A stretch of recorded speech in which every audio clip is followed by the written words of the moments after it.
this is what I've learned about myself in my grad school, week 7, which is kind of crazy. Almost done the semester, which means my papers are piling up. So I'm going to try and just keep this short because I have a paper due tomorrow that I only got around to starting today. So I'm feeling a bit antsy and iffy. I don't know. Yeah, you can see her. That's Nala. Nala. She was dying to get in here while I was making the video, so not quite sure what she wants. She's gonna find a way to knock everything onto the floor again. And yeah, I guess she's just gonna chill on the printer. For now. But yeah, figured I'm going to be fiddling with this throughout the video. It's called a twiddle. I actually just got it yesterday, but I got it because I thought it would be nice for distracting my hands when I'm studying and trying to focus, because I think I said before that my skin picking gets really bad when I'm trying to study. And what I like about this is that however I feel like moving my hands, it listens, it follows, it doesn't resist, it will just twist and go, and yeah, so that's nice. I guess there was one thing that, I guess with writing my papers, there was a pretty big paper due last week on Thursday, and I realized, like, I was getting really, really stressed out about it and catastrophizing and everything, but then I realized, that I'm really, really rigid with myself and a bit of a perfectionist, stickler to the rules, and I looked things up. I figured that if I was a day late, I'd probably lose 5% of my mark, which I usually do pretty well on papers anyways. 5%, like, it would kind of suck, but it wouldn't be the end of the world. I'd still probably end up with a good mark on my paper. So I was feeling really stressed out and not really able to focus properly. So I decided to take an extra day to write my paper. And that is something that I would have never done. Like, that was a really big first for me. And it was such a relief to let myself make that choice and be more flexible with myself, because in the end, it's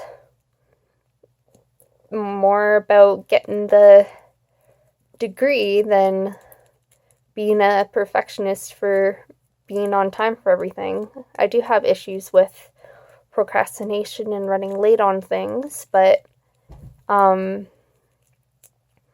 I've never actually ever handed in an assignment late, and I really value being on time. Like, I always try and show up for class early, although all my medical appointments, I seem to end up late. I don't like being late, but yeah, that really helped me get through the past week, and I'm hoping that I don't have to do that again with this paper that's due tomorrow. But I mean, if I do have to do it again, it's not the end of the world. So that was a really big step forward for me, actually.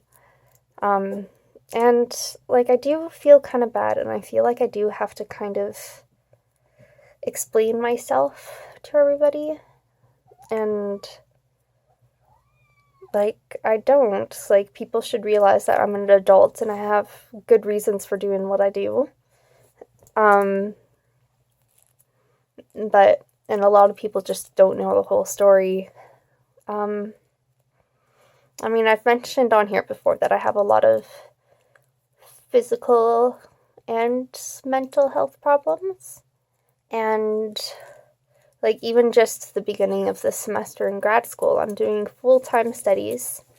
And the psychologist at the Diabetes Education Center was saying, learning how to take care of your new diagnosis of type 1 diabetes is a full-time job on its own. And so, like, to me, that's like basically 2 full-time jobs just trying to take care of school and my type 1 diabetes. And then I have all these other health issues and issues with my physically and mentally, and it's just, I'm just trying to learn not to be so hard on myself that I can't quite keep up as much as I'd like to. And it's hard. It's hard to kind of feel less useful in a way. I don't really know how to put it quite into words right now. I guess I'm just feeling off right now. But yeah, it's frustrating, but it's what I got, so I'm working with it. And just learning to, like, I've been really learning to accept that I do have all these problems. It's just taking me some time still to learn to accept that it's okay to not be able to quite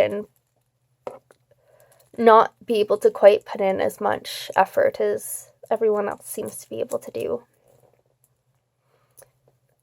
And, it's weird. This is something that came up this week again, too. Like, we were in my sexuality class, and we were talking about a lot of different things affecting seniors that could interfere with their sexuality just because they're seniors, and then it would interfere with a whole bunch of other aspects of their life as well. But one thing that I've noticed when talking to older people, they're all like, man, I don't have the energy I used to. I have all these health concerns now that I can't keep up with, and I'm getting old, and just a lot of things that they express.